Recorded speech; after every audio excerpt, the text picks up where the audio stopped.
Hi, I'm Tim. Welcome to Watchbox, and thanks for logging on. If you love this watch, email me, tmosso@thewatchbox.com. It's in the description below the video. It's your purchase and pricing email question line for buying this or any watch you see on any Watchbox platform. Please reach out to me directly.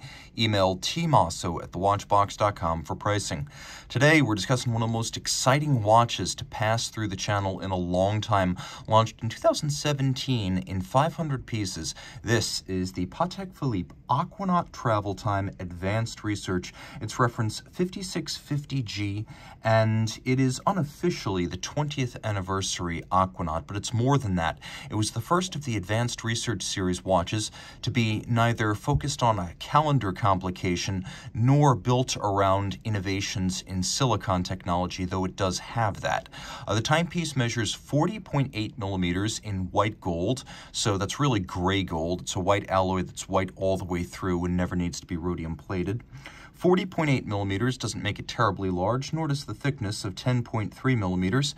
It's 47.3 millimeters from lug tip to lug tip with a 21 millimeter spacing between the lugs. It's about the size of a standard Aquanaut Travel Time 5164. On my wrist, which is 16 centimeters in circumference, it wears quite flat. You can see it's close hauled to the wrist. It has a sloped flank. It'll slide easily underneath the cuff. I could recommend it for a wrist as small as 15 centimeters in circumference, and aside from the additional weight of the gold, it wears just like a standard Aquanaut Travel Time. Taking a quick look at the strap, it's still what Patek Philippe calls composite. I call it rubber. And you can see that the dial color and the strap color, as well as the geosphere cut of the dial and the strap, are coordinated.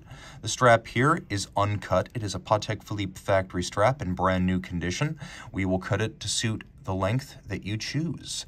Now we have a double folding clasp here. When you fold it closed, you see the Patek Philippe logo, which is the Calatrava cross. It's a twin trigger release, so you must press those triggers to pop it open. It's a very secure setup. The watch is a true sports watch. Automatic winding, screw down crown, 120-meter water resistance, and plenty of luminescence to read in the dark.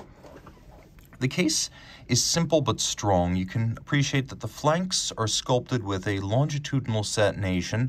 We have a nice balance between the crown guard structure at 3 o'clock and the travel time actuators over at 9. The bezel is a rounded polygon, just like its older brother, the Nautilus, and like the Nautilus, the flanks are polished and the hood of the bezel is satinated top to bottom. This watch has not been apart or polished, which is why you could see it features a couple of marks of wear on it. Rest assured, condition is very, very good. It's a 9 out of 10, but it is not a watch we're going to take apart and polish because we believe that polishing is essentially the worst thing that can happen to a highly collectible watch. Factory is always best, and this watch is fully factory. Now the dial, aside from the obvious inclusion at 9 o'clock, is a sort of fume fade, lighter at the center, darker at the edge. It's blue metallic. We have white gold numerals, white gold hands. They won't oxidize over time.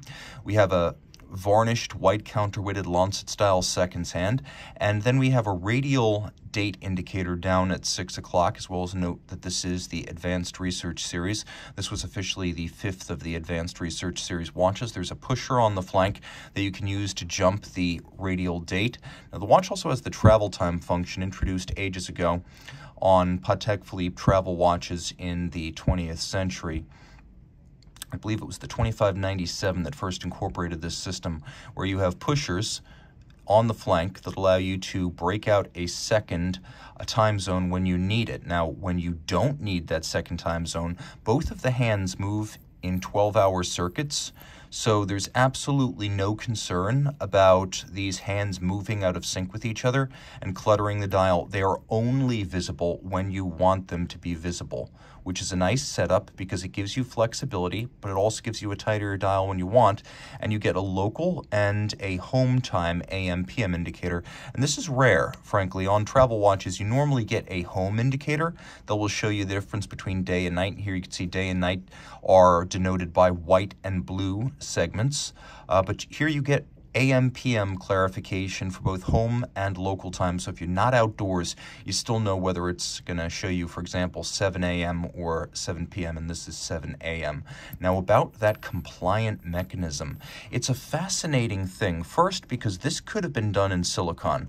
Compliant or non-pivoted elastic components in silicon are very popular. The problem is those components cannot be traditionally hand-finished.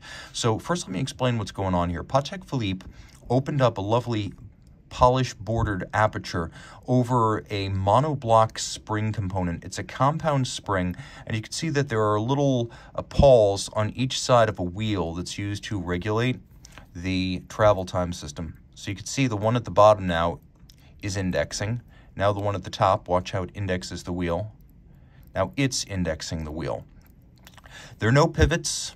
There are no lubricated jewels, and this effectively reduces the number of parts in the travel time actuator from 37 to 12. It also reduces the number of screws in the system from 10 to just the 4 you see here. So it reduces the need for lubrication, it reduces the need for parts, and it occupies 20% less space, and it's 10 to 15% thinner than the standard multi-component or 37-part 10-screw travel time actuator.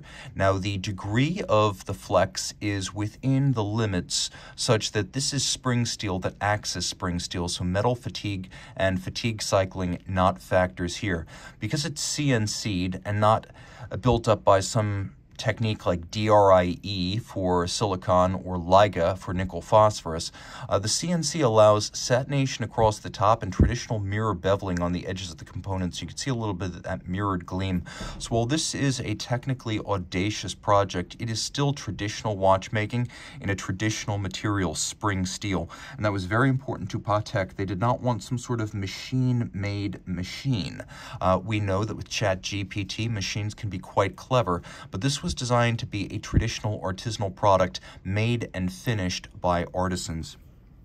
Now, on the reverse side, at first glance, it looks like you're just getting a standard caliber 324, which it is. It's the SC, it's the FUS, just as you'd get on a 5164, but it uses a new version, a second generation of the Spiromax silicon hairspring.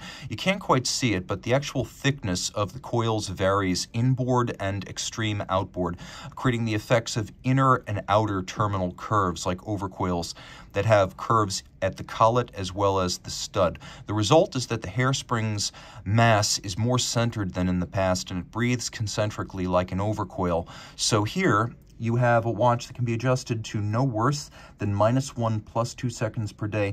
Previous versions of the Spiromax system were adjusted to -3 + 2. This is actually a -1 + 2, so even better. It's a unidirectional automatic winder with ceramic rotor bearings, has a 45-hour power reserve, it beats away at 4 Hertz, pivots on 29 jewels. It's adjusted in 6 positions, one more than a standard chronometer. It has the age-old and time-honored and robust and precise Patek Philippe Gyromax style free-sprung balance, and yes, it features that Spiromax 2.0 hairspring that breathes concentrically and is highly anti-magnetic. You can see that it's nicely decorated. Appreciate the beveling on the edge of the rotor as well as the edge of the bridges, as well as the jewel and screw sinks. We have Côte de Genève linear on the bridges, circular on the rotor. Engine turning, as you can see, on the center of the rotor as well as on the base plate, and on the reduction wheel adjacent to the rotor. All screw heads are black polished with chamfered slots and circumference, and there's satination on the wheels. You can even see that the locating pegs, there's 3 of them at the root of the balance cock. Those help to position the bridges on the plates below. Well, the heads of those pegs have been black polished here. It's very, very impressive. Technically audacious and very rare. People tend not to sell this watch. This is the first example I've encountered outside the Geneva Patek Philippe boutique since it was launched back in 2017. Reach out to Team Mosso at thewatchbox.com for purchase and pricing details.